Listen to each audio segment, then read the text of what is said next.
Welcome, everybody, to a new year and a new season of episodes from your folks here at Take the Hill.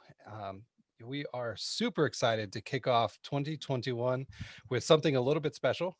We have a dear friend, Stefano Paris, who we're going to introduce to you very shortly, who is going to be taking us on a tour of Italy. Stefano is the founder of I For Italia. Right. So, as you know, tours this past year and travel this past year has kind of slowed down a little bit. But what he really does is he enables you to dream, plan, and travel for Italy, with your passionate local experts that he knows in and around, the region. His team delivers live virtual tours that are super interactive and incredibly immersive, and they offer you insight into not only the food, the culture, the lifestyle, but they do it from the comfort of your home. So, Stefano, we are extremely honored to have you here this morning. Grazie mille for inviting me. Wonderful. And like you said, and we'll talk about it more along the way, because I want to make sure you have the time and Stefano has the full time. We did have the opportunity to tour Italy in person with Stefano a year or so ago. And it was an amazing experience, so whether you're working with him, through a virtual environment, or you do have the opportunity to travel with him through Italy yourself, I highly recommend it. He's a genuine and authentic person. And like you said, he really is knowledgeable and just a gracious host. So, Stefano, the show is yours, my friend. Thank you so much. This is probably the best presentation I was ever part of, and you feel it, no pressure at all on me. So that's it's all good. No, it's thank you so much for inviting me on this beautiful for this beautiful opportunity to share uh, like my city, the city of Rome, and a little piece of Italy with you today virtually. And yes, we were born in 2020 in a time where physically traveling was impossible. So we decided to create something to keep ourselves busy first of all, because we haven't ran any tour for a whole year, unfortunately. And also, to keep the dream alive, the dream of discovering Italy. Our most important mission is actually to share Italy as locals, because unfortunately we've seen an increase of mass tourism, and basically the focus on Italy is kind of like fading away, going through a kind of like stereotyped image of the country. So we want to bring back the connection between Italy and the travelers, and let as many people as possible to get connected with Italy authentically through the eyes of locals. So today I'm going to show a little bit of a presentation of Rome, which is basically all about food mostly. It's called Eternally Hungry in Rome. So eternally hungry in the eternal city. It seemed to me like a good place to start. Um, Basically, so I'm going to start this presentation from here, and we're going to fly over Italy for a second, and we're going to have a little bit of an introduction about what food in Italy is in general. So if I wanted to say something provocative, I would say that Italian food doesn't exist. And I know I would kind of shock you by saying that, but Italian food doesn't exist in the sense that Italian food is extremely regional. So basically, what you would eat in Rome would never be the same thing that you would eat in Venice. One simple example is pizza. Pizza is like something that you would never want to eat in Venice. Why? Because they're not even allowed to have a brick oven in Venice. Because fire is not allowed in Venice because it's all built on wood. And this is the reason why the city burned down many times over the centuries. So today, if you go in Venice and you order a pizza, you will never get a brick oven pizza, which essentially means just don't order pizza in Venice, because that's not what they do. They have seafood, they have a lot of different stuff. And so you should focus on the regional cuisine. Same stuff with the wine. The wine that you order around Italy, you should always order a regional native wine. Why is that? Because Italy has the most diversity when it comes to wine in the world. So basically, every city you go, you're going to find a different wine that comes from the very region. So in Rome, the most important thing is that we're going to eat as Romans, okay? And so I would like to show you a few dishes that you must try when you go to Rome, that are typically in Rome, typical from Rome, and you shouldn't order them everywhere else in Italy, okay? So let's start right away with something that I am extremely passionate about. I'm taking you to actual places, to real places where locals go. And this is first place where we're going today. Obviously, we're starting the day with breakfast. The good thing about virtual travel is that you don't need any passport. You don't need any, to get on the line and do the security check or anything. There is no jet lag, nothing. You just get to Rome right away. So today we are right in the heart of Rome, very close to the train station over here.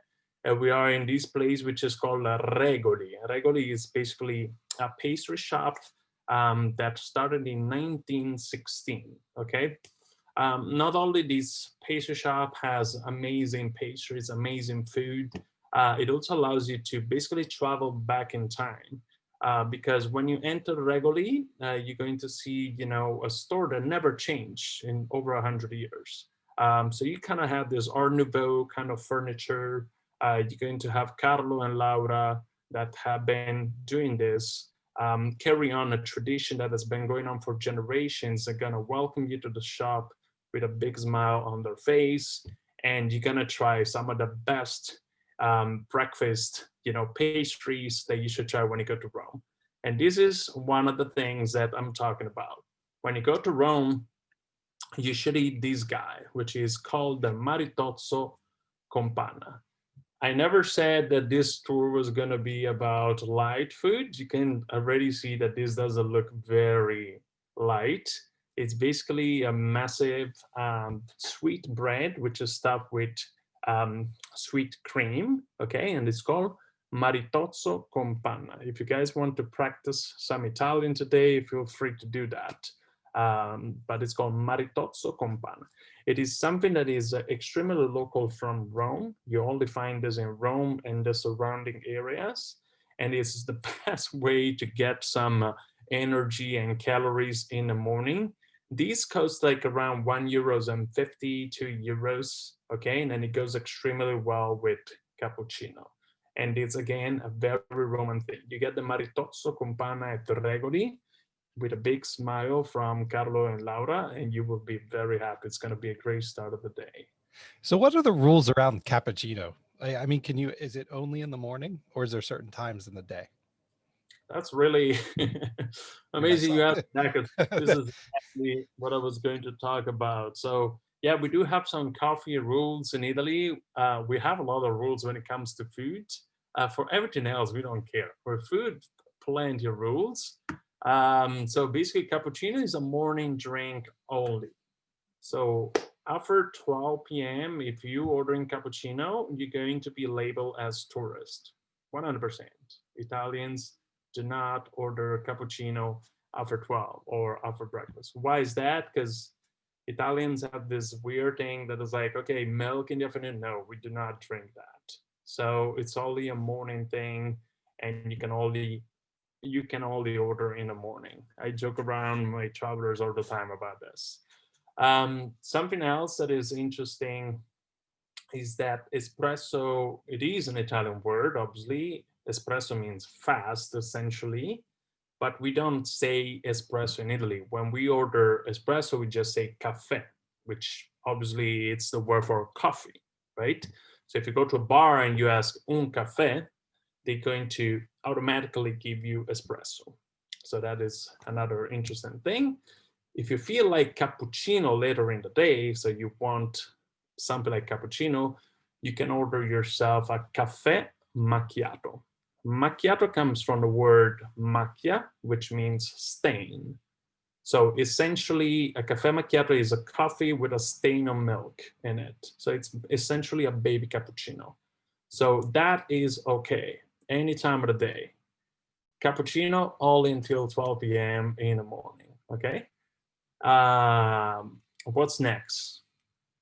Yes, I created a little Italian moment for you guys.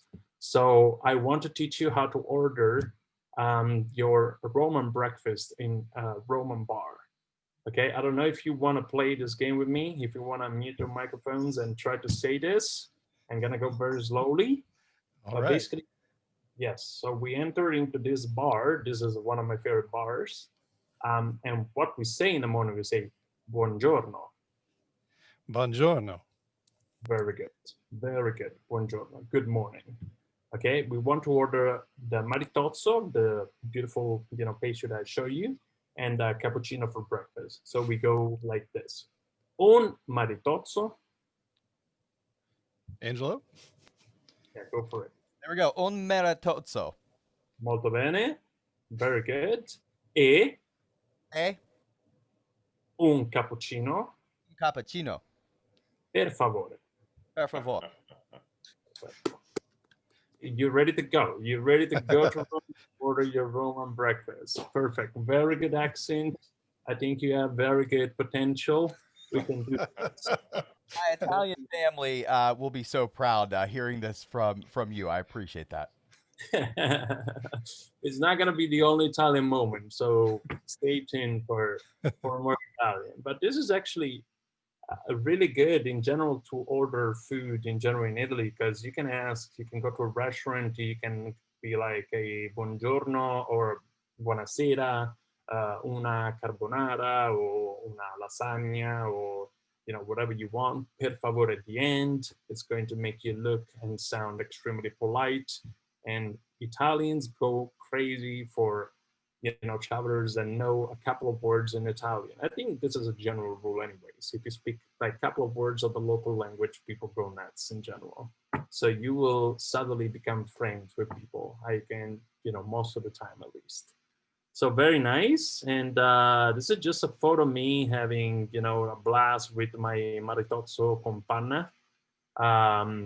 Yeah, it was a very happy morning a couple of months ago. So it is real. I'm not just showing this, just cause I actually do it like that.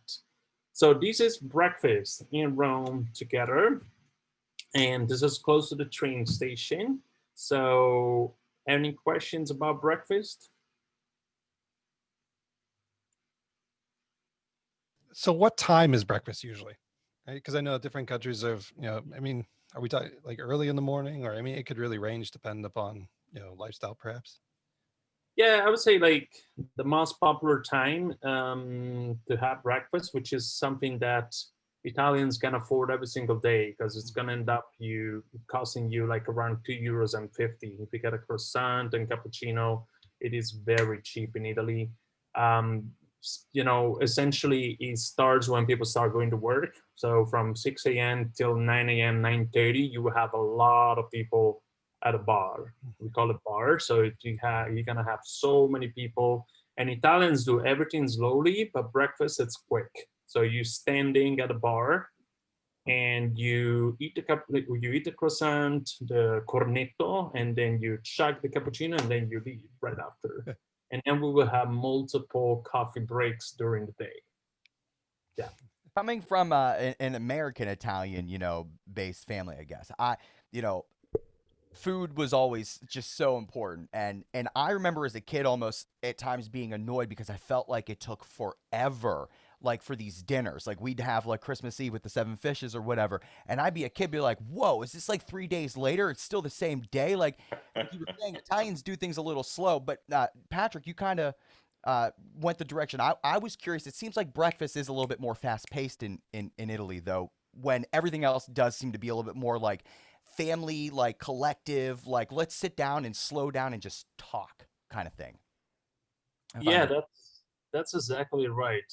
Breakfast is not the most important meal of the day here in Italy. It's actually, even at home, like it's always sweet. We do not eat anything savory. If you put a slice of prosciutto or bacon in front of my dad, it's gonna go nuts. It's gonna go, what the hell is that? So it's sweet and quick. Yeah, it is. And then we go hard and heavy with lunch and dinner. Not every day though. I just wanna take this opportunity to say we do not eat like that every single day. It's just in special occasions. So, Stefano, most of your shops, it seems that they're all mom and pop and historical. And like you don't have these big chains there. You kind of, everybody goes to the mom and pop instead of these big chain stores. Absolutely, yeah. We had one Starbucks opening in Milan a couple of years ago, the first Starbucks opening in Italy ever. And first of all, it doesn't look like a Starbucks at all because it's the fanciest Starbucks I ever seen. And secondly, there were people that were protesting against, the opening of Starbucks, which, by the way, took the concept from Milan anyways, because the founder of Starbucks went to Milan and was inspired by this bar and the coffee culture in Italy. He went back to the US and started Starbucks. So it is inspired by Italy anyways. The problem is that Starbucks sells us a cappuccino for $4 or $5. Like, I don't know who would ever buy those in Italy, because a cappuccino here costs €1.20. So yeah. My wife would be happy about that. Wow. Yeah. Yeah, why would you? So yeah, so this was for breakfast. If you guys want, I can take you to the city center all together. We can talk about some interesting historical facts and have a snack right after. Yeah. Yes. Okay. Let's fly over Rome.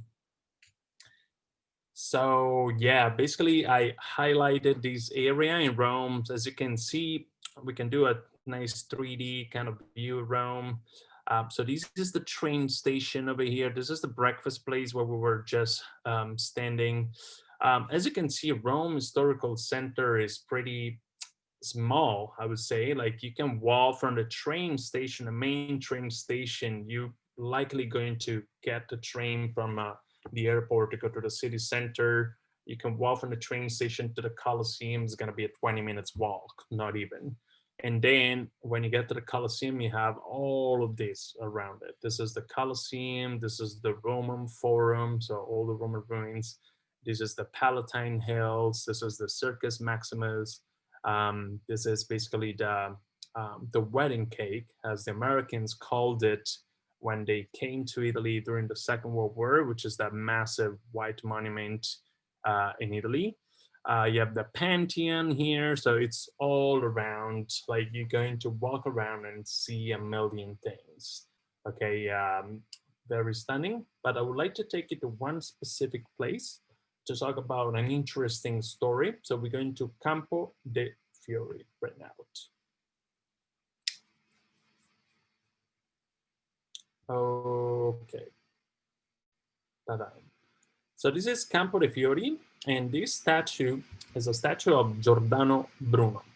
Giordano Bruno that used to live in Italy in the 16th century. The sentence that you read on the side, perhaps you pronounce a sentence against me with greater fear than I receive it, is connected to a very interesting story and pretty dark. Am I allowed to say something dark in this show? Yeah, so good. Yeah, absolutely. Okay, cool. So Giordano Bruno is a monk that basically he became a monk in 1545 in Naples. This was a time where Europe was just coming out from the Council of Trent, Consiglio di Trento. What was it? For 17 years, the church basically gathered in this council to discuss how the future of the church was going to look like, because right before, what happened was the Luther Reformism. So the reform by Martin Luther. And so basically what happened was the church gathered for 17 years and discussed like what the church was going to do to gain back basically authority, and also to get back to the roots of the religion, because basically there was a lot of corruption and a lot of basically sin that was leading the church to lose basically the path of what they were trying to share in the world. So it was a time also where the Turks were invading Europe from the east, and they got all the way to Austria. So it was a time where there was a lot of, how can I say, cultural excitement and reformation around the church, around the dogmas of the, of Christianity, of Catholicism.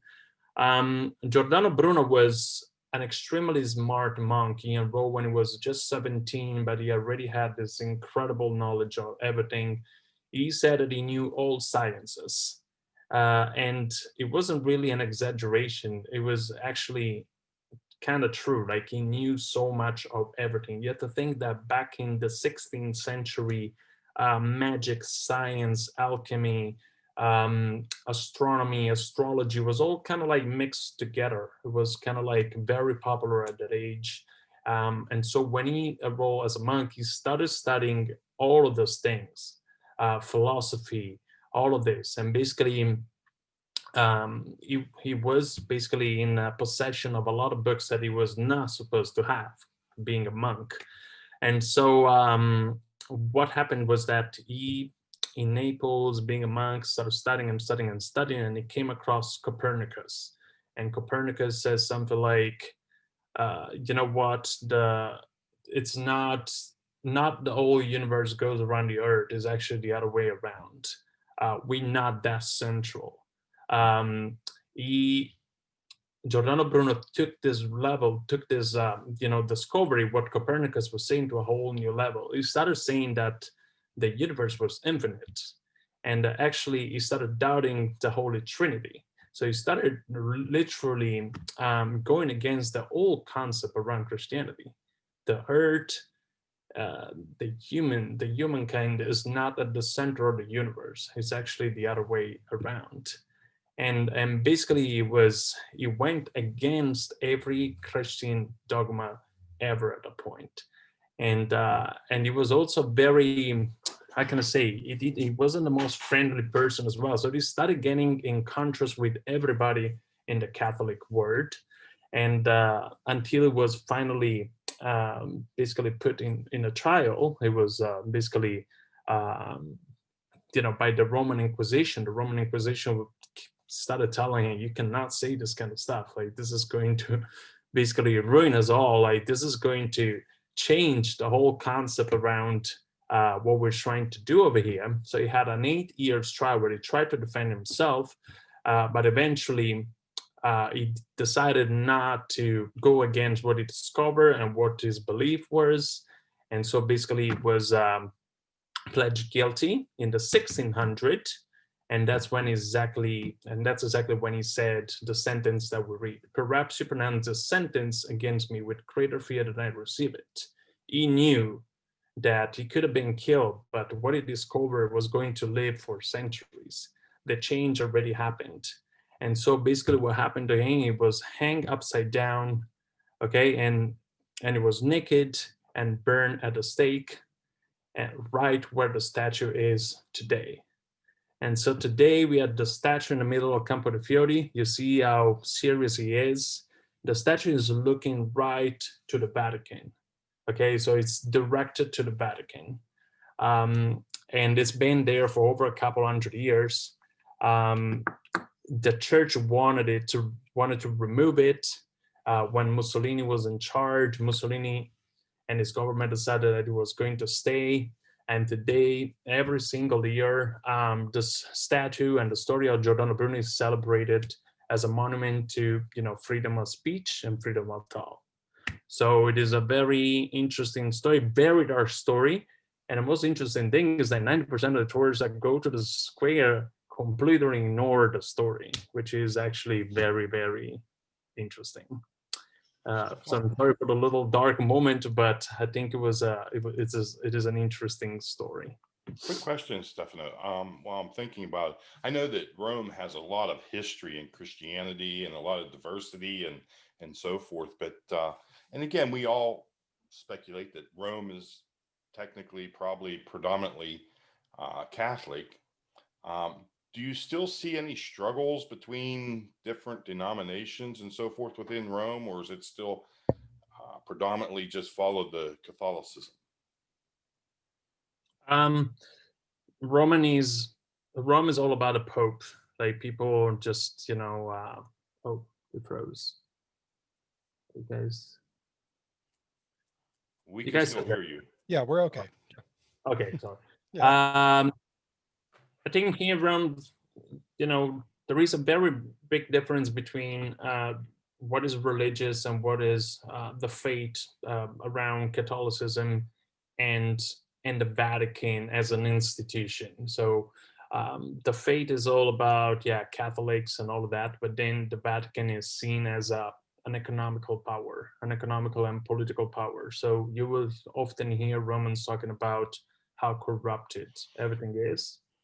But at the same time, that doesn't mean that they're still not like, they still don't believe in, you know, the values that are carried on by the Vatican. So essentially, the religious part is preserved and is intact, even though young people are losing so much interest in it. But the political and financial side of it is definitely considered as not a good thing in general. Yeah. Because the Vatican is the biggest real estate owner in Rome. They own so many buildings, so they have so much power. The Vatican Bank basically is a separate institution from the Italian government. So basically, the Italian government cannot interfere in the Vatican's political and economical affairs. So people don't really have a great idea of that in general. Yeah. And I think the real big takeaway is that, you know, just for example, with this one statue, I mean, it dates back so far in history, and there's a really great reason why things happened, but it still connects to today. And like you said, they stand the test of time, which is amazing. I actually, yeah, I really agree. I agree with you. Yeah, it would be nice if more people knew about it, even Italians. But the message is so powerful, and you stand in front of the statue in the square, and you can kind of feel it again. You can feel this challenge posed by Giordano Bruno against the church. You're still looking at the church proudly, standing there with his ideas. It's pretty cool. It's really cool. But also, if we want to switch back to a more light, you know, conversation, this is where, you know, a market is every single day. So you can come here and do some shopping, get some fresh vegetables and fruit and cheeses and truffles and all the things. So you put together like a very dark moment with an actually quite enjoyable moment as well. So after this dark moment, I actually would like to get back to food, if you guys are good with that. And I'm going to take you for a snack, which actually it is not really a snack. It's much more than that. But I want to introduce you to basically the concept of Forno. And Forno, let's go down to the streets of Rome. As you can see, everything is very close. Okay, this is all in the city center of Rome. This is called Via dei Chiavari, sorry. And basically this is a forno called Roscioli. This place, Roscioli, is very well known by all of the locals. Forno essentially means oven. In Italy, forno is essentially a bakery that is specialized in savory stuff. So bread, pizza, all sort of savory stuff is in a forno. So it's not really a pizzeria, it's not really a bakery, it's basically a mix of stuff, but it is so good because essentially the forno sells fresh bread and fresh pizza every single day. So it's probably the best place to get a snack. So what you need to take to order in Forno Roscioli as a morning snack, which is actually way more than a snack, is these kind of stuff over here. So this is pizza rossa. The pizza rossa is essentially the most perfect and iconic forno kind of product. It's a big like thing of pizza. It's thin and extremely crunchy, and the only thing that is on top of it is some tomato sauce and some olive oil. That's it.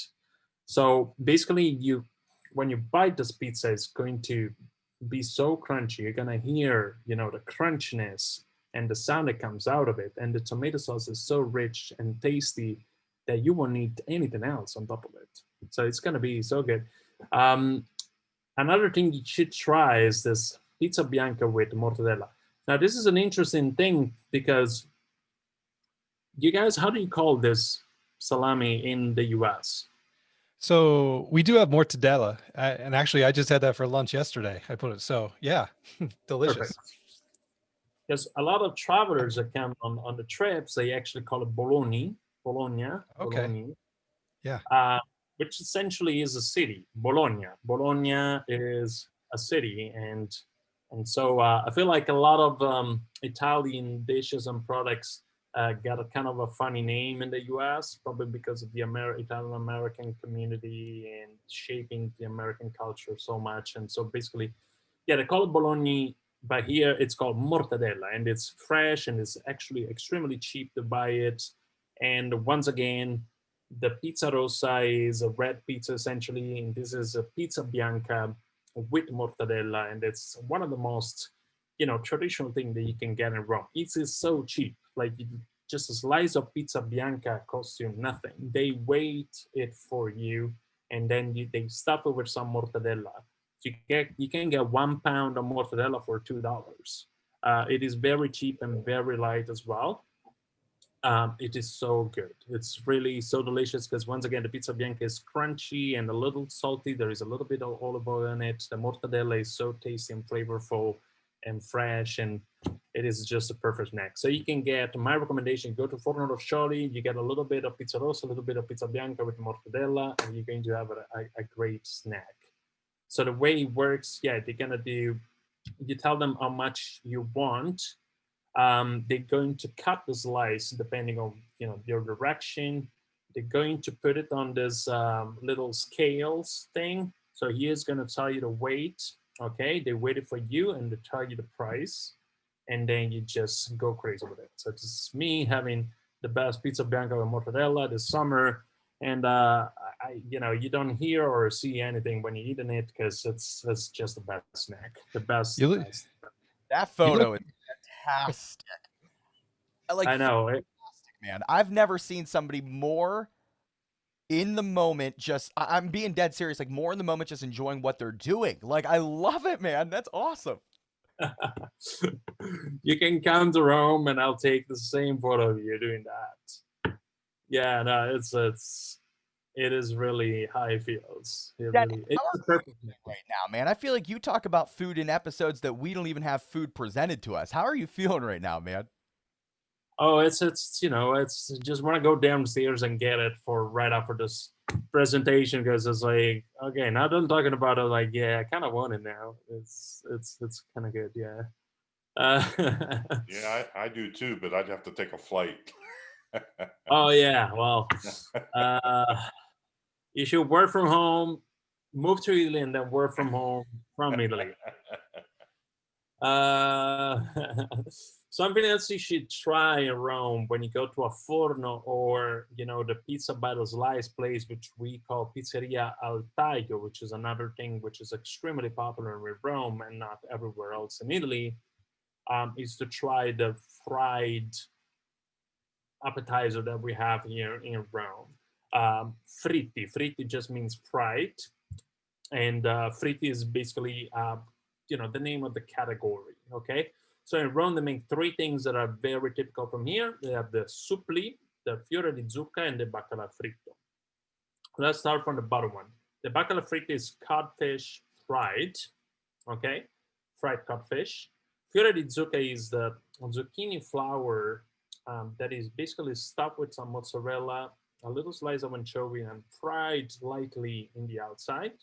And I know that a lot of Americans don't really do well with anchovies, but here it's a big thing. It's a big deal. And suppli is basically tomato rice, similar to arancino, that is from Sicily though. So it's tomato rice made into a ball. There is a slice of mozzarella, fresh mozzarella in the middle, and then it's fried outside. So what happens is you fry it, the mozzarella inside melts, and it creates kind of like a telephone kind of effect. So you cracked it in the middle, the mozzarella is going to melt, and it's going to create kind of like a telephone situation, which looks like this. Exactly like this. Yeah, I'm sure Angelo loves this one as well. He's into food, and it's so good, and it costs you like €1 to eat this, to buy this stuff. So it's it's really perfect. So what I'm noticing is, and I guess, I'm looking at the same shirt that you had on in the last photo. So this was one heck of an awesome day. Yeah. Yeah, it was those day where it was a very good colleague of mine. Nice. She came around and she's like, "Okay, I'm gonna take some photos of you." It's like, "Okay, damn, I'm gonna eat all the food today because we need photos of food exactly for this purpose." So yeah, it was a lot of food that day, but you can't complain about that. Oh, absolutely not. I sign me up anytime. Yeah, so good stuff, good stuff. Like this is just as a morning snack, but it was important. So this is actually the Forno Roscioli. I actually think I can show you how it looks like from where did it go? Yeah, from inside. Um, yes. So this is basically what you look at when you get inside of it. So these are all of the pizzas. You see that this is the scale that I was showing you earlier. So again, these are the knives because they're gonna cut the kind of pizza, like the slice of pizza you want. And then over here they have all of that, all of the fresh bread, all of the fresh, different kind of pies and stuff. So it's literally a carb word, a carb amusement park. It's so good. It's delicious. But I mean, this is the thing that, and I always tell friends and colleagues and students, especially, like you have to go out and travel. I mean, among all the other reasons, but in particular, getting to know the food, I mean, really allows you to connect with a country and a culture and its people. And I mean, like you said, you have so many opportunities, especially in Italy, and to have these experiences, and you're going to learn so much about, yes, the food itself, but you're going to meet some amazing people. You're going to learn so much history, and it just broadens your perspective completely. It is very true what you're saying because the food specialties that you see in different regions of Italy are related to the specialties that are present in the area. We're going to see now like some like a very special Roman dish that is made with artichoke, and you can only I'm going to tell you about how you can only make this dish in Rome because the special kind of artichoke that they need is an artichoke that has no spines. It's pretty smooth and has a different kind of texture and everything, and so it allows you to make the specific dish that you're going to find in Rome. Maybe in Sicily they're going to make you cannolo, which is basically one of the most popular Italian desserts, which once again is not an Italian dessert, it's a Sicilian dessert. And why is that? Because the ricotta, which they use to fill the cannolo, is fresh, and they use the crumbled pistachio that comes from Bronte, which is a town in Sicily. So we're talking about local products that are excellent and a tradition that makes that dish perfect and extremely tasty in that region because it comes from that region. So what you're saying makes a lot of sense. It's food, after all, is just the connection point with culture, local culture. Yeah. I find what you're saying interesting too about the regional stuff and how you almost like proximity or region like limits what you can do, or at least like the potential of it. I have a friend who actually just opened a pizza shop in Pittsburgh, Pennsylvania, where I'm from. He's from New York, and he claims that there's something behind this, but I don't know what it is. There's like the water in New York. I don't know if any of the guys on the show knows. Apparently, the water in New York is different or better. He gets water shipped in from New York to Pittsburgh to make the dough and the mozzarella and all that kind of stuff. That's how specific he is. And hearing you say this, I always thought he was crazy, but now I guess it makes a little bit more sense. Yeah, it actually does make a lot of sense. Like that's the same reason why Neapolitans say that coffee is the best coffee in Italy is in Naples, which I agree with, by the way, because of the water as well. So you get an espresso in Napoli, and it's going to be the taste of coffee in Naples is just I don't know how, but they say it's water. And Napoli is also the city of pizza, where pizza was invented. And once again, they're saying the same thing about that because of the water. that they have is just much better. I don't know much of that is like 100% true, but it definitely shows you, yeah, this connection between the food and the local products. Yeah. But it's definitely also passion, right? It's passion for the quality of the food and the history and the culture and everything that goes with it, right? So it's not just good enough to, turn on the sink here and get water. I want to be authentic because Yeah. I enjoy this and I want to give you a taste of what it's really like. So I believe it. Yeah, passion makes you give you like 200% of what you're doing. It's like obviously the product, like the product the food that you're gonna try is going to taste very different when you see like Roscioli as well. Just like Regoli, the first place I show you, these are places that have been doing this for decades and decades and decades, like generations, that have been carrying on this art. And obviously even something as simple as bread can be mastered and brought to a whole new level, especially right now where pizza, for example, and all those products, they literally bringing it to a whole new level of quality. They shipping in the best products, the best ingredients to make the best thing. Pizza's turning into a gourmet kind of dish now, so it's really cool. Yeah, passion makes it Real better. quick on the pizza, I just want to ask this because it's a question I've been thinking about since you've started talking. I figure now's the time to ask it. In America, there's New York style pizza. It's a little bit thinner. Chicago style, thicker, deep dish, right? Is there a specific approach in Italy, like in terms of like the crust? Like, is there like a preferred one? There's arguments all the time in the States between like deep dish and what is it in Italy? What is like the preferred like crust method, I guess? Yeah, I'm pretty aware of the pizza situation in the US, the Detroit style, the dip dish. I used to live in Chicago. I actually love the dip dish. New York style, which looks very similar to the Roman style. So in Italy, we have mostly the Napolitan pizza, which is clearly the queen of all pizzas because they invented it, and it's the traditionally looking kind of pizza with a big crust around and everything. And in Rome, there is a kind of pizza that is very different, which I'm in love with, which is a thin crust, super crunchy kind of pizza. Um, and it's much lighter, and there is not that much stuff on it, so it's much lighter thing. In Naples, Naples, the food in Naples and in the south of Italy is much heavier in general, just as a tradition, as a culture. There is a lot of fried stuff. There is a lot of ingredients that go on it. On a Napolitan pizza, you can find so many different ingredients, but it's delicious because if you get like a Margherita Napolitan style, it's going to be very good. If you go to Palermo in Sicily, they have something that is called sfincione, which is a very thick kind of sort of like pizza, which has like kind of like a layer of tomato and other ingredients on top. In Milan too, they have a very thick kind of pizza.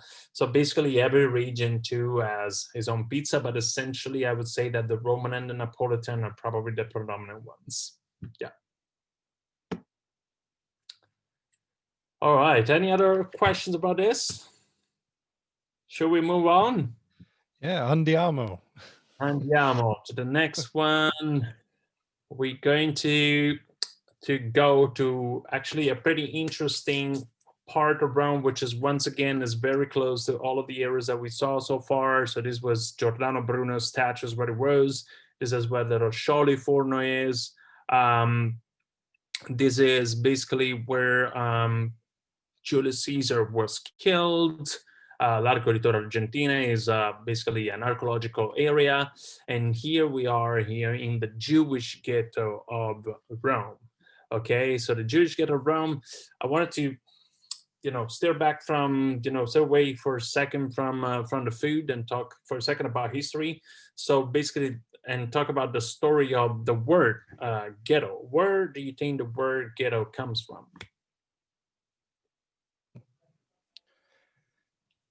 Dennis, any guesses?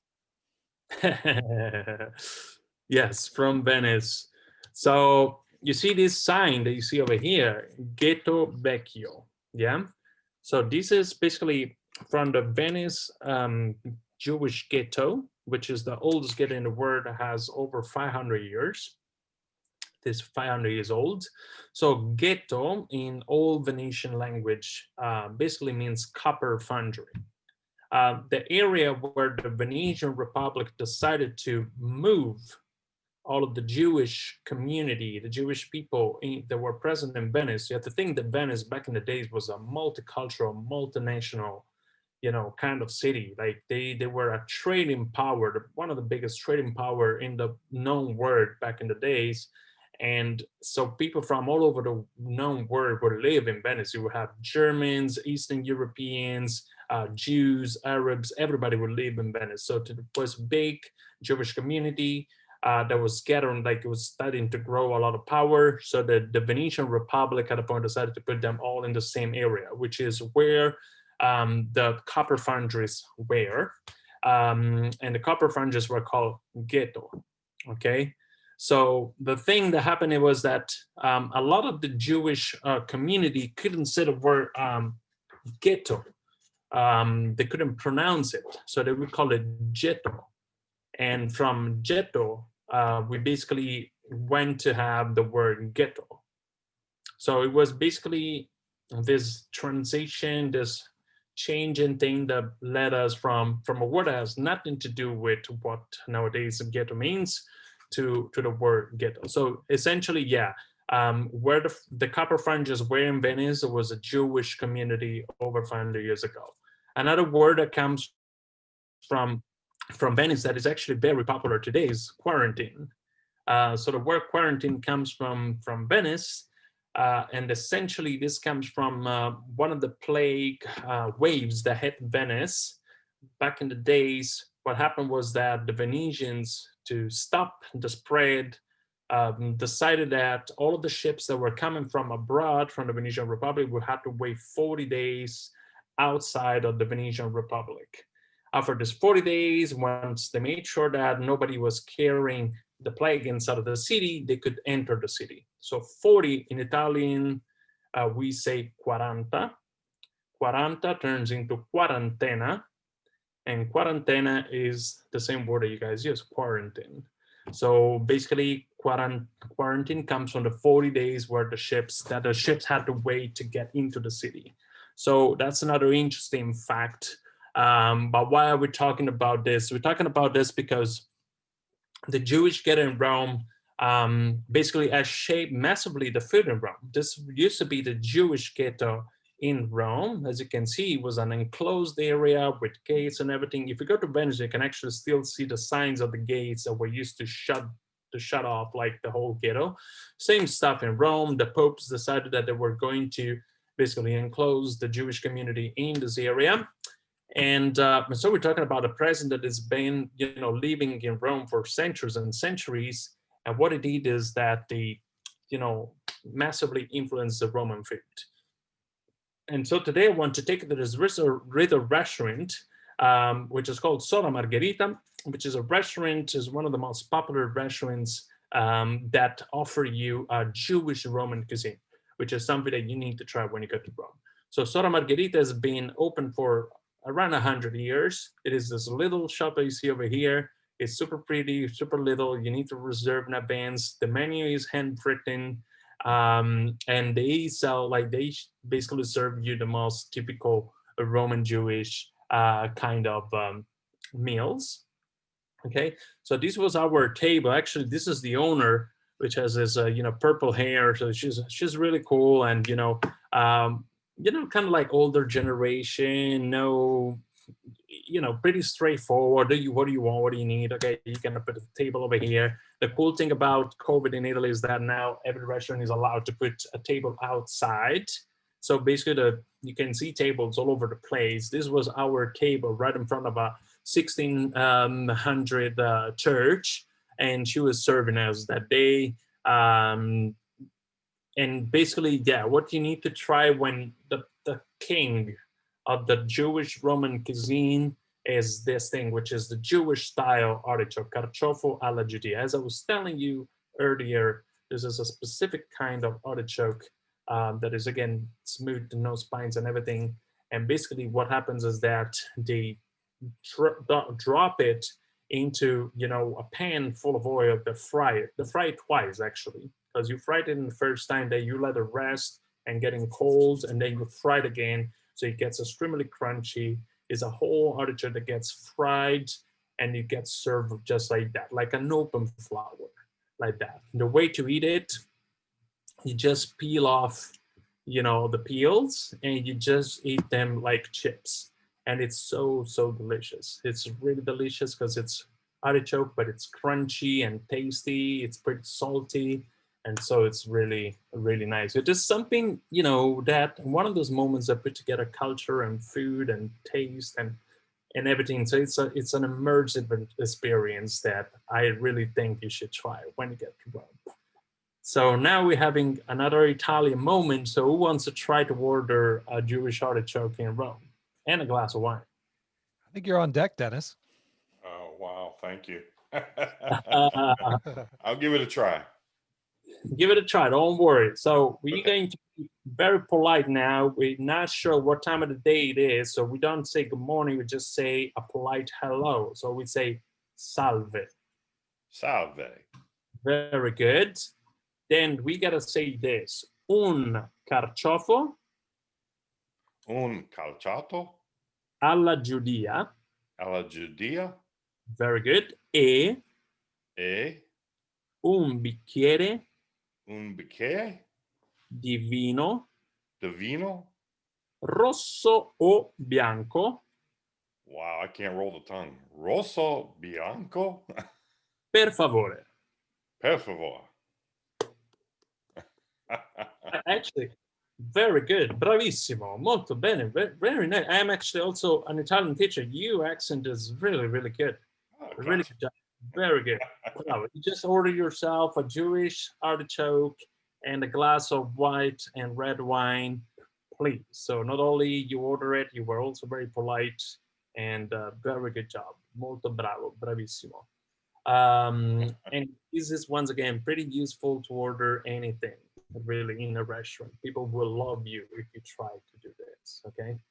So oh, this is something else that I was, you know, this is basically where you have your lunch in Sora Margherita. You have your lunch, but then for dessert, you don't stay at Sora Margherita. You go to this place, which is you know, it looks like a random building, but it's actually a bakery.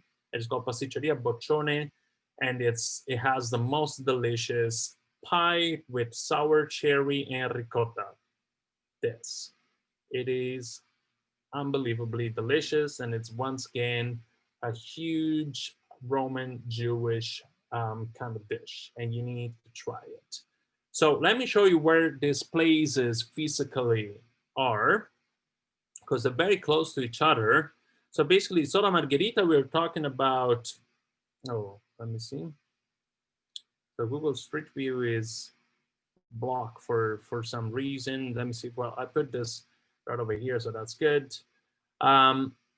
So Boccione, this is a bakery, like right here. Like you would never know if you didn't know in advance.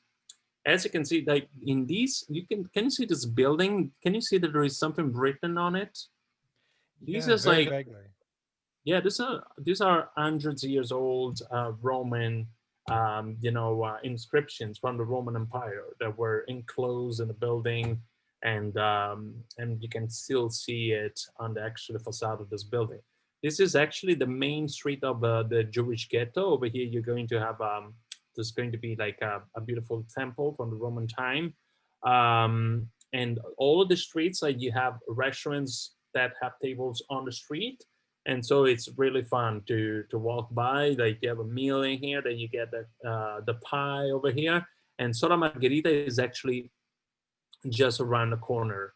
Let me see if it's showing us. Well, let me see if I can get there. Yes, this is the restaurant I was showing you. Okay, much prettier over here. So now you can see it, and now you can actually recognize where our table was in the photo. It was right in front of this church over here. and so the bakery is right here, the restaurant is right here, and so yeah, it is very much recommended to do both things, to have the dessert and have like a meal in the restaurant Sola Margherita. So very good, very good. Do you have any questions on the Jewish Roman cuisine? I just a comment. I mean, it looks delicious. I mean, it looks fantastic. And I think the big thing that I've noticed, and as you talk about your tours, either virtually or in person, I mean, I seem to recall, I mean, there's always a lot of walking. And I think, is that done purposely? Because you would never know this unless you're not spending the time kind of walking through these city streets, right? Yeah. uh, it is on purpose. Yeah, you don't feel that bad when you actually eat all of this stuff. Yeah. Yeah, Yeah. walking's not one of my favorite things, but I guess I'd have to go by the saying that when in Rome, do as the Romans do. But yeah, it again, I could see why you could eat all this food because you're burning all these calories walking from place to place. So yeah. Yeah, absolutely. You can you can have one big meal per day when you visit Italy. For lunch, you can just go to the local shop and get yourself like some prosciutto, some bread. You can get a beer and drink it on the street. That's cool. Like in Italy, you can do that too. You can actually, drink on the street. You can have a nice picnic in the park. So stay late for lunch and having like a proper meal for dinner. But one thing that is very important, I would like to say too, is that the good thing about Italian food, I think, is that because the ingredients are always so fresh, at the end of the day, unless you're ordering something very heavy, um, it is actually quite light, quite doable. It is not that stuff in like so many ingredients, like few ingredients, but they're really high quality. So you can enjoy a nicer, bigger meal, but without getting too crazy. Yeah. I guess I was going to ask that question again. I was thinking about that it seems that everything is fresh from markets and so forth. And you're not into the frozen chicken patties and the beef patties and all that. So the frozen food industry probably doesn't do well in Italy. But I would say that more, it seems like everything's fresh. So that would be really healthy and good. It is, yeah, it is kind of like it isn't in our mentality for many, many years. And I'm talking about also, before the Second World War and right after in the 60s, the 70s, families weren't that wealthy anyway. So there is like this kind of economy that relies on community, right? So everybody, you live next to me, I'm gonna give you some ricotta and you give me some bread and I'll make some fresh pasta for you and you give me some of your apples or some of your vegetables. So when we were little, we would go visit our grandma, which lives in a very small town, 1,000 people, and she would give us all of the fresh ingredients that came from her garden, the fresh pasta that she would make. She would give us the fresh eggs. So it is, yeah, it is really, really a big part of our culture to just get fresh stuff. Yeah, frozen food is a huge no-no here. Yeah, absolutely.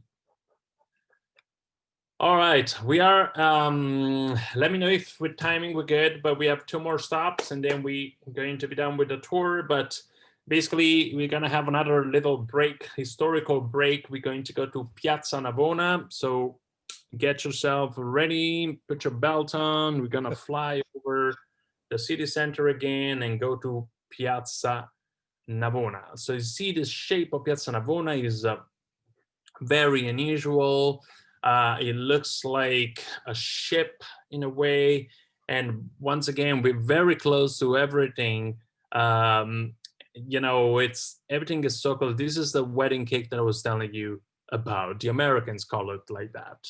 The American soldiers, when they enter Italy in the Second World War, they were coming from the south to the north to free the country. They got to Rome. They saw it as like, oh, this looks like a wedding cake. So that's one of the nicknames today is the wedding cake, or the typewriter. And the Pantheon is right here, the most, in my opinion, the most impressive monument that came to us from the Roman Empire. But Piazza Navona too is another incredible square because underneath the Piazza Navona, it hides the ruins of one of the oldest stadiums that we have in Rome, which is the Domitian Stadium that was built in the 86 AD, and it would host up to 30,000 people, and it had this beautiful shape. And today, this front part that you see over here, we still have some ruins of that. You can actually go underneath the square and visit a 2,000 years old Roman stadium in the square, which is pretty nuts, to be honest, because I mean, they didn't even know that. Like they found out there's like over like 100 years ago when they were rebuilding the square. Yet to think that around 90% of Rome, according to National Geographic, of Imperial Rome, the Rome that was built 2,000 years ago, was built is still underneath the city that we see today. Why is that? Because you see over here, there's the Tiber River. Okay, the Tiber River still floods, pretty often today.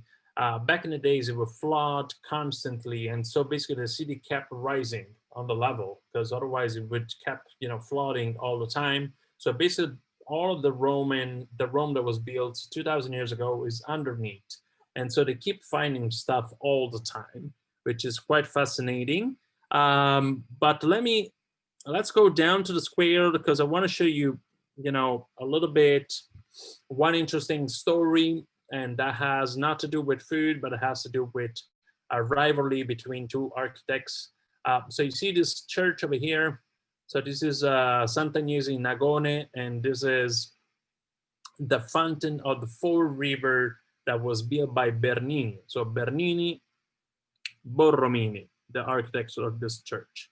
This is an original Egyptian obelisk. The Romans, when they conquered Egypt, they brought into Rome like plenty of Egyptian obelisks as a war trophy. Today we have around 13 Egyptian obelisks that stand in Rome squares, and Rome is actually the city in the world that has the most Egyptian obelisks, which is crazy because we're not even in Egypt. And so what happens is that there was a rivalry, and not allegedly, actually, it was a massive rivalry between these two architects. They were battling during the Rome of the popes. Once again, we have Bernini and Borromini, these two guys that were battling to get commission from the Vatican. And so one interesting fact is that it looks like, well, the legend says that Bernini built this fountain over here. You see this man, it kind of looks like he's looking at the church and is like, oh my God, this is going to collapse on me because it was built by my enemy and he doesn't know what he's doing.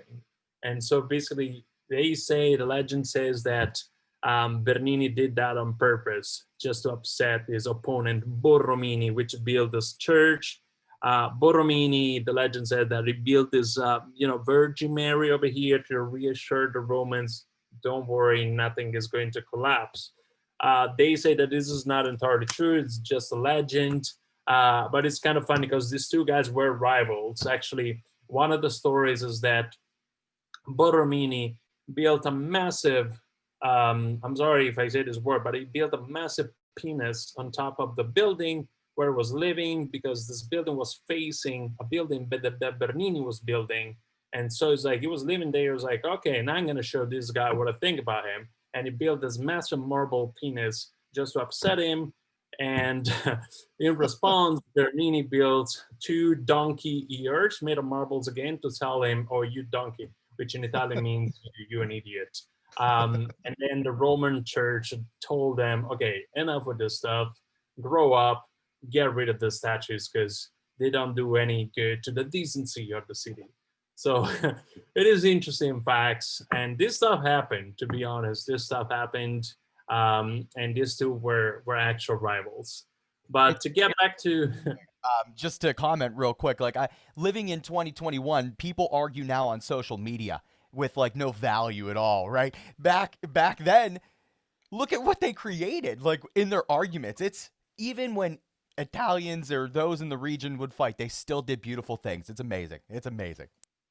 Yeah, and I agree with you. It puts you a big smile on your face. It's like, look at these guys. Like they're battling, but look at what they're building. Like it's unbelievable. It's really unbelievable. The city is so packed with beautiful stuff that you're like, oh my God, there's another church over here. I cannot. So just I had enough. Like it's too many. Like too much.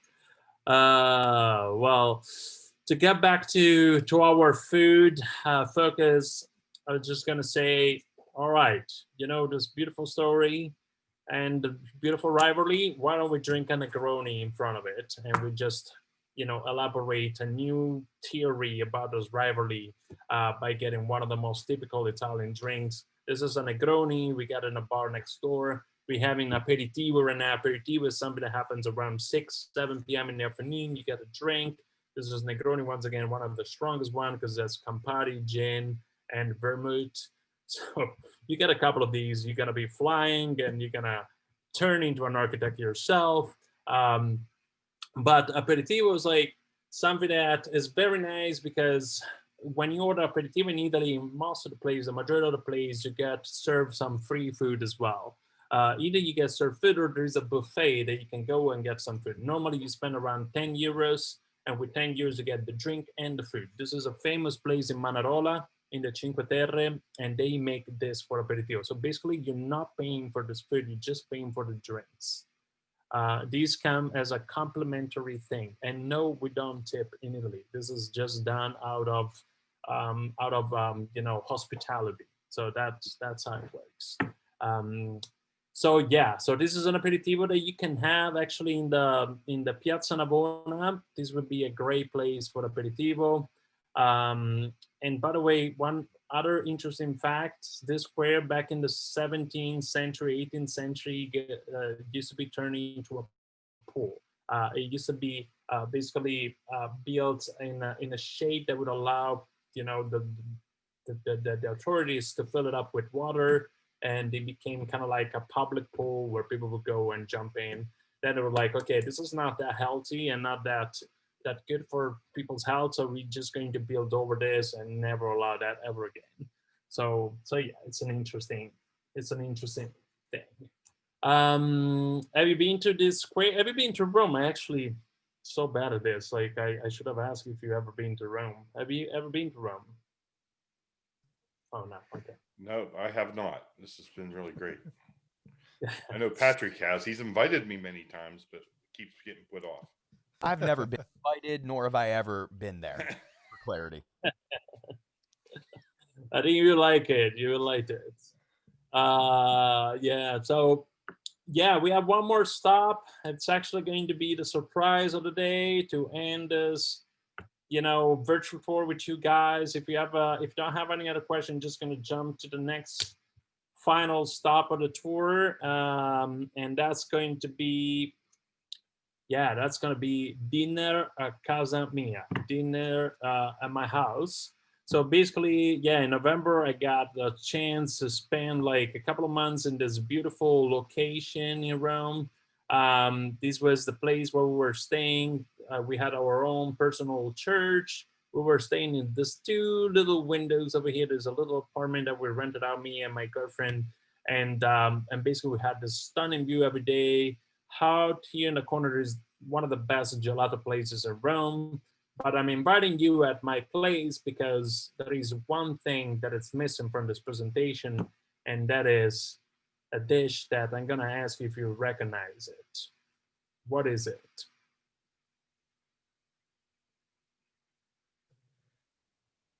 It involves egg, some I don't. egg, My meat. poor guess would be some type of Alfredo, but I think I'm way off.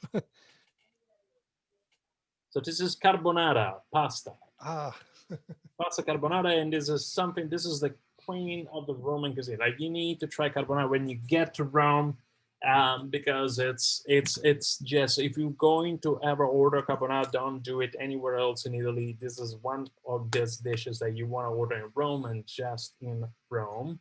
Okay, so I decided instead of taking you a place, I'm going to teach you how to make it. Okay, so get ready for it.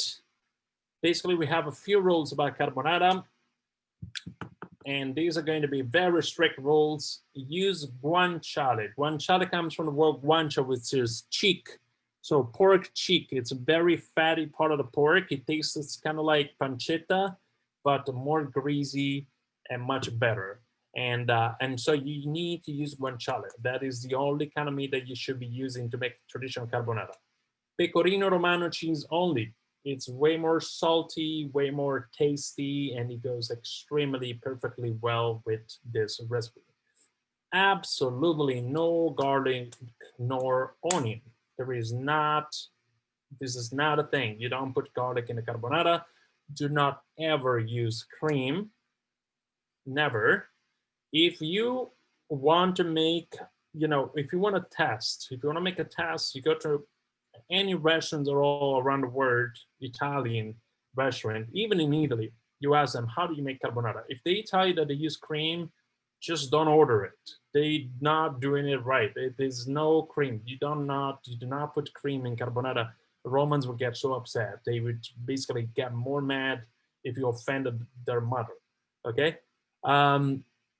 Vegan carbonara, yeah, not a thing. I mean, I'm all about keeping it vegan and everything, but carbonara, if you're ordering it, there is not such a thing as vegan. You're just gonna accept the fact that it's a very meaty dish.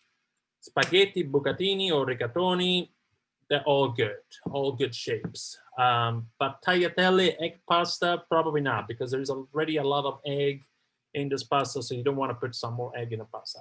So what kind of ingredients do we need? We need the guanciale, the pecorino romano, which is on top over here, guanciale, which is exactly how it looks over here, this beautiful fatty, piece of meat, eggs, and black pepper. That's all you need to make it. What do? We crack the egg, okay? Normally, if I'm making carbonara for all of us, guys, and I would probably do that if you guys were in Roma, you were my guests, I would probably make you carbonara.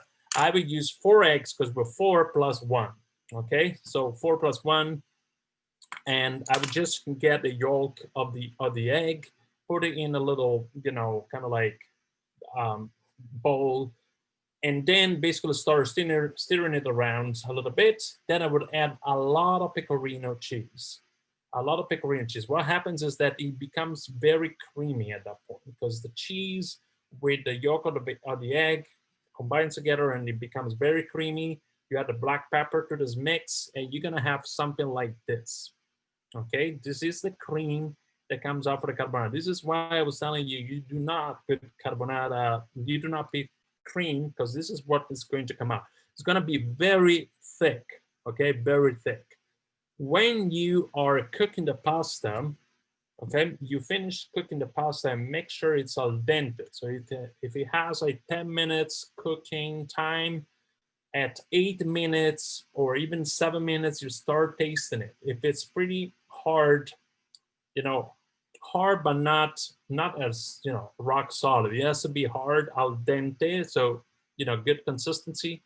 You take it out, you take out the pasta, you add a couple of spoons of the water I use to cook the pasta, you add it in this mix, and then you throw the pasta in it, and you start mixing all together. The guanciale, you made it on the side. You made the guanciale on the side. You don't put any oil in the pan. You just cut it in slices, put it in the pan. The fat of the guanciale is going to melt, and that's going to be the oil that you're going to add to the recipe. So again, carbonara cream. You add pasta with a couple of spoons of the water that you use to cook the pasta. Stir it around, and you put over the crunchy guanciale, okay? And then basically you're going to have this beauty ready. Okay, crunchy guanciale and pasta al dente. The guanciale needs to be crunchy when you bite it. So you're gonna have pasta al dente, the crunchy guanciale, which are very strong flavors, is going to meet the pepper and the pecorino romano. And this is going to, then you will really need to walk around Rome for a couple hours to burn it, because that's gonna be a very heavy meal, and definitely recommend it to have it for lunch and not for dinner, because it's gonna be hard to sleep on that thing. And that's it, guys. I'm sorry it took a little longer than we expected, but Yes, this was the food tour, Rome, eternally hungry in the eternal city, and nothing. I hope you liked it. Well, I'm gonna obviously get to your final thoughts here, but I mean, this is for me, and I think it typifies, exactly what your spirit and your passions are, Stefano, is because we went through all this amazing stuff, and still at the end, like you said, the fact that you invited us into your home and shared a meal with us, something that's special and unique to you, I think typifies, that experience that I really would hope everybody who has the opportunity to travel gets to experience sometime, in their lifetimes, because again, it's that is what you experience in Italy or wherever you travel, I believe. It's something like you said is truly special, and I definitely want to thank you for closing in this fashion. Oh, thank you so much for giving me a chance. And yeah, it's So always back. fine, absolutely. So for our audience, tell us how they can continue to stay connected with you and your company, I For Italia, and like you said, so that they can experience either a virtual tour or when things do open up, come to Italy and travel with you. Yes, absolutely. So, thank you, by the way. So we launched our website. It's called www.iforitalia.com. And right now we're offering virtual tour demo. So basically, there's shorter presentation where we give an idea of what we can do. Right now we're going to have every weekend we have a couple of tours. These weekend I'm going to host Italia Dreaming, which is kind of like a tour that takes you around Italy to some hidden spots and experiences. And we're going to have another tour that talks about Piedmont and Lombardy, which are two regions that are full of wine and tasty stuff and walks around Lake Como. And so it's going to be very cool. But then everyone can request like a customized made virtual tour where we can explain how to enjoy Italy at the best of its possibilities. So a virtual tour can be either, a corporate event kind of thing or a family thing or an educational tour, but it can also be taken as a way to plan your next real tour to Italy, a place to learn and discover about Italy's, authentic tradition and food and locations. And it is a way for us to show a way for us and for everyone that is interested to learn about places that are not going to be that crowded. I think after all that is happening, I think that travel will go through more towards a kind of travel that is, based on less crowded places where you can actually enjoy the places and not being stuck with another million people. So this is exactly our purpose: is to share Italy in the most unknown places. So we can do virtual tours. We're going to probably launch virtual experiences as well. And then yes, and then one day when we will be able to travel, we will be very happy to personalize the tour for everyone that is interested in Italy. Sorry about that, Dennis and Angela. Final thoughts from your perspective. Well, I tell you what, I was excited about going to Italy when I was invited to go with the school last year, but it got canceled, and now I'm even more excited for an opportunity to go in the future. So you've really brought it alive for me, and I appreciate that. And I want to thank you for your hospitality, and I want to thank you for taking the time to just share with us. Again, it's just I found it very interesting. So I'm looking forward to the day that I get the opportunity to come meet you in person and to actually enjoy one of your tours or your entire tour of Italy. So thank you. Thank you so much. Like, come anytime, and I will be here with my colleagues as well because it's a team of 4 people for now, and I'll take you to all of those places. We're going to have all of those things. You're going to take the same picture that I took with my pizza and with my supli. Yeah, and I also just want to thank you for taking the time and doing this. I think that just what you're doing is really cool and impressive considering the climate and the world that we're living in with the restrictions. I think that it's important to still like show others like the culture and even if you can't physically get there, I feel like I needed this. I needed to get out of like this office that I've been stuck in so long, even if it's virtually, to see this and to talk to somebody authentically about it. So thank you for that. And I would just like to very quickly, just to know for my own purposes, one, what is your favorite thing to eat in Rome? I know you talked about a lot of things, but what is your favorite thing to eat? And then I also want to know what your favorite wine is, like a red, a white, Riesling, Merlot. What is it? What are those two for you? Thank you for the question.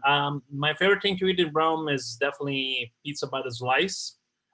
So essentially, it's just something that I could eat every single day at every single moment of the day, and I would be happy. Pizza by the slice. The cool thing about it is that you can, order different kinds, like 4 different kinds, take little slices, and it's just the most perfect tasty treat that you can eat all day long. So that is definitely something that I love to eat in Rome because it's not present in other cities. Other cities has pizzeria, but they don't have pizza by the slice. You can just walk in and get your slice of pizza. In Rome, you walk in, it's like, okay, I would like a little bit of this, a little bit of that, and let me try a little bit of that too. One split, one Coke, you pay €5, you leave satisfied and happy. Sit on the square, maybe you get a beer from a grocery store, you eat it and drink the beer while standing in front of a 17th century church. Life is good. Life is really good. I really love that. As for wine, personally, I'm a big fan of red wine. My favorite wine is a Tuscan wine, but it's not one of the most famous one. It's called Bolgheri wine. So it's basically comes from the little town of Bolgheri, and it is just so good. But a couple of weeks ago, I got a chance to go to the Prosecco region, which is north of Venice, and we got to try so many Proseccos. And there's a whole region where they all produce Prosecco. And honestly, that is really good too. It's like bubbles, it's bubbly white wine. It goes perfectly with everything. And I had yeah, prosecco for the New Year. That is what I had here for the New Year. It was amazing too. so that actually the Prosecco is going to be part of my Italia Dreaming tour this Sunday. I'm going to have a little parenthesis, like a little thing about the Prosecco region because it's so stunning and it's so fun. You just drive around, you stop in all the canteens, like, hey, let me try your Prosecco. Yeah, sure, go for it. And you try a bunch of it. And it's so yeah, Bolgheri and Prosecco is definitely a must that I really like to drink as well. Yeah. Man, well, that's fantastic. So, and Stefano, like I said, when we will make sure that for our audience and listeners that we include your website and your posts and how they can contact you, especially for, like as you said, the demos. Like I said, we'll do everything we can to continue to support the work you're doing, because we're big fans here. So thank you so much. We really appreciate it. Thank you So so much, you guys. Really. absolutely. So in closing today's show, we hope you've really enjoyed the time as much as we did with Stefano and sharing with you Italy and then specifically in Rome. And the thing that I keep coming back to, and we talk about this a lot on our show, is this idea of relationships, both in leaderships and our work, but it also extends to friendships and expanding our own spheres. And I think what's interesting to me is Stefano, I think we spent what 12 maybe 14 days together in Italy, and even though that was such a short period of time, I feel like I have a friend for life, right? And these experiences that you have the opportunity to do, we have always strongly encouraged, whether that's in the US or if you do have the opportunity to go abroad, really jump in and take those opportunities because, again, like you said, it's not just 2 weeks. It really does change your perspective, for your lifetime. And I'm grateful for that time that we had, and we're grateful to continue to share with our audience the amazing things you're doing, so that they could hopefully experience some of the same things as well. So thank you, everybody. We appreciate it. And we'll see you on a future episode of Take the Hill. All right. Take care, everybody. So Bye bye. much. Ciao, ciao.